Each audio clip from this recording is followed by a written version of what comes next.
Okay, this is respiratory illness, and let's begin by identifying the sinuses. Oh dear, the text is off the screen. Okay, I guess we'll go with this size. So, sinuses are basically holes. Cavities is just a fancy name for holes. Holes in your skull. They actually lighten the weight of your skull. That's the purpose. They also allow your voice to resonate, so they're for voice amplification. But in any case, sinuses are cavities in your skull bones that are connected to, that literally drain into your nasal cavity, to your nasal passage. So this is an image of the two sets of biggest cavities, and you can see how they drain into the nose here. This is a more detailed image. Just like everything that's open to the external environment, they have mucous membranes lined with cilia, ciliated cells, right? Can you guess which direction the cilia move? They don't move upwards like the cilia in your trachea and bronchi. They move literally towards the drainage, towards the nasal passage. So the ones up here would move down. The ones over here would move out. And they are there for the same purpose, to protect from pathogens. This is just a better look at some of the sinuses. So the ethmoid and the sphenoid you can see better when you do a side view. And some of them really go deep into your skull. This is the frontal, and under your eyes, on the sides of your nose, are the maxillary. Okay, so all of the sinuses drain their fluids into the nasal passage, and the opening through which the tube basically through which they drain is really small, really narrow. And obviously you can imagine how that poses a problem. Another tiny tube is the eustachian tube. So if this is your ear, this is your eardrum, here's your organs of hearing. There's this tiny thin tube called the eustachian tube, which, here it is over here, drains also into your nasal passage. So it also has ciliated mucous membranes. And that can explain what an ear infection is. Okay, let's start here. So the basis of respiratory illness has to begin with an understanding of inflammation. Inflammation, or the inflammatory response, is an immune response. It's a response your body has in response as a reaction to injury or infection. Anytime that tissue is torn or injured, this response occurs. So what does it consist of? Basically, to summarize it, it's an increase in blood flow, right? Literally, the blood vessels dilate. They grow larger to increase blood flow. Why does the blood flow increase? To send more white blood cells, because the white blood cells are going to fight the pathogens, and to send more, that's the most important thing, but also to send more red blood cells and more nutrients, because remember the blood nourishes, in order to nourish the site for healing. Because if the site has been damaged or harmed, it's going to need to rebuild tissue. What does that experienced like? What is the, I'm all tangled up. What is the experience of inflammation as we perceive it? Well, it's these four famous symptoms. Redness and warmth are due to increase in blood and increase in blood flow. We'll talk about swelling and pain in a moment. Okay, when a blood vessel dilates, so this is called vaso, as in vessel, dilation, to increase the diameter of. The contrary is vasoconstriction. So what you see here is vasodilation. When a blood vessel dilates, it causes an increase in permeability of the blood vessel. That means things can get out of the blood vessel more easily, right? You can see how here the gap between the cells is tiny, and here it grows big, so things can squeeze out. Increased permeability as well as increased blood flow. And so this is a little bit of a more thorough summary of what's happening. So as soon as there's an injury, histamine is released. Histamine is our chemical signal that triggers inflammation.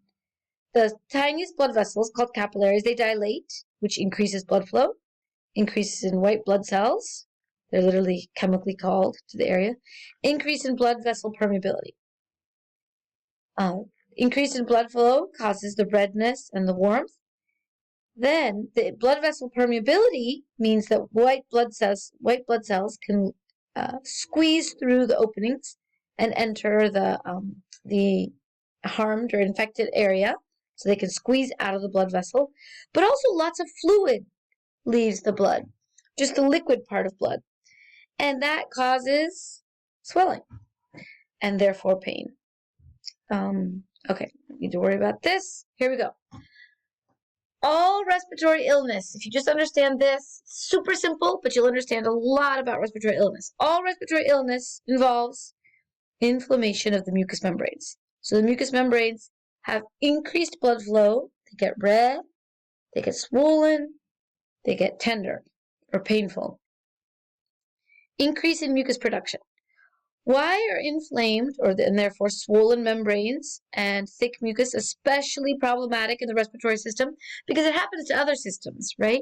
If you have a stomach flu, it'll happen to your stomach or your intestines. But why is it especially problematic in the respiratory system? Can you imagine why swelling of mucous membranes is bad? Because there are very narrow passages in the respiratory system, right? This is a view of your nasal passage. If you remember, the nasal conchae, remember those bony projections in your skull? They cause the nasal cavity to have narrow parts, right?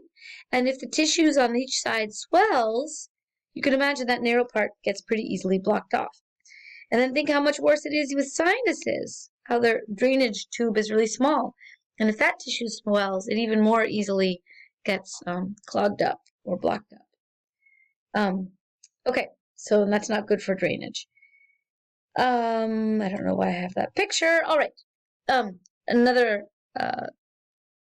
note to note is that the proper function of cilia is impaired during inflammation.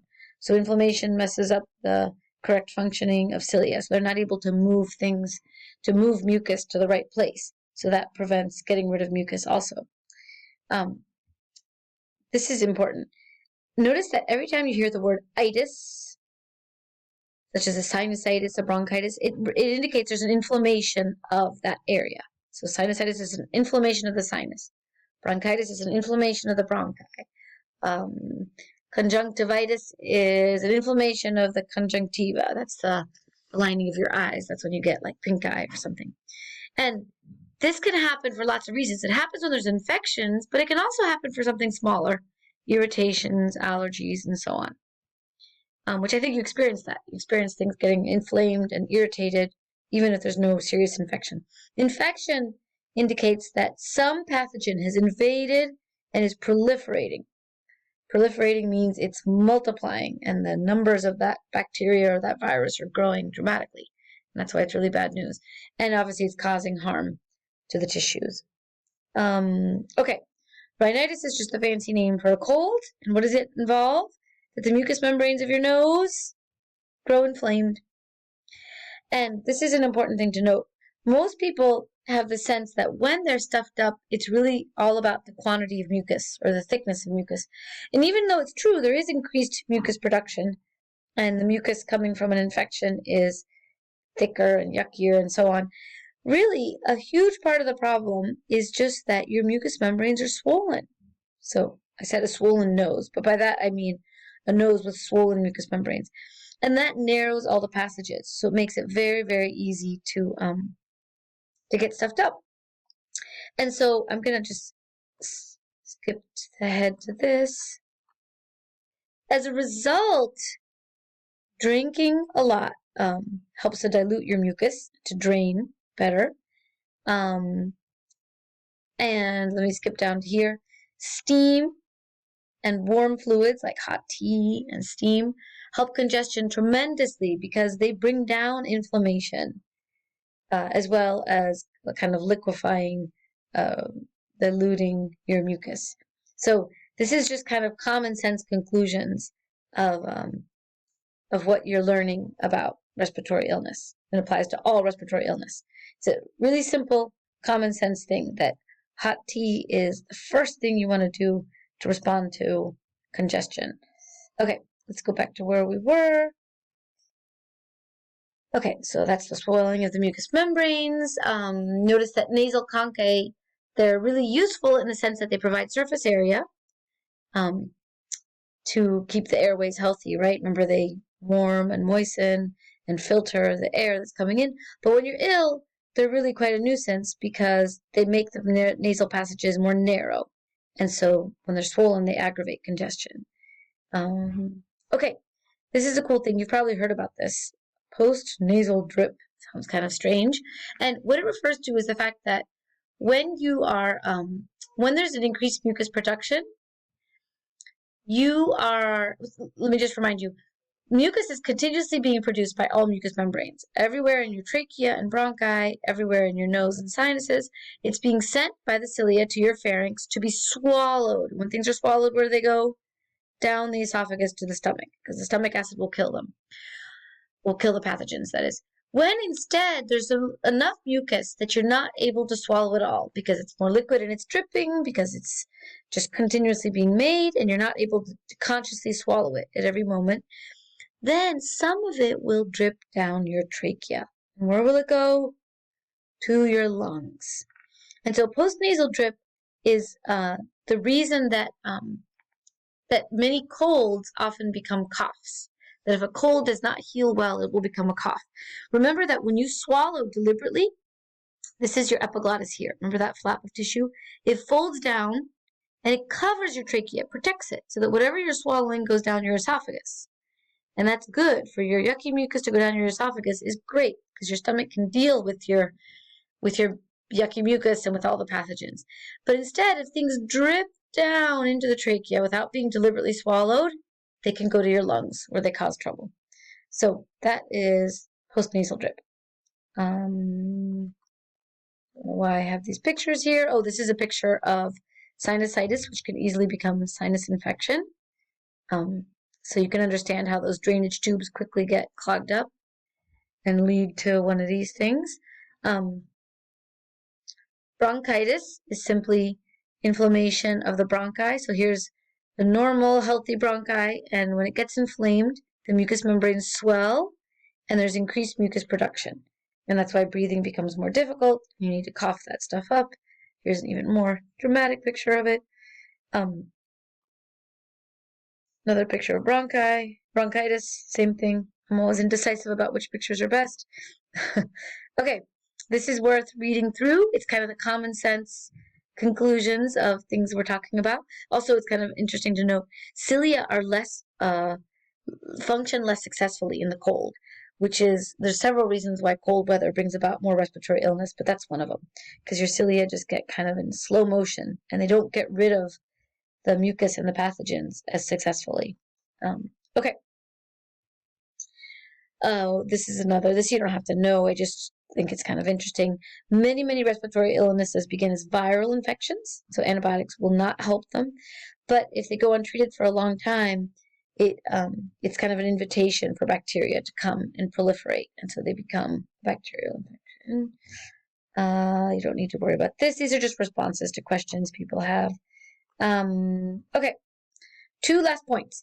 One is that you know that the trachea and the bronchi have cartilage to support them structurally, to keep them open.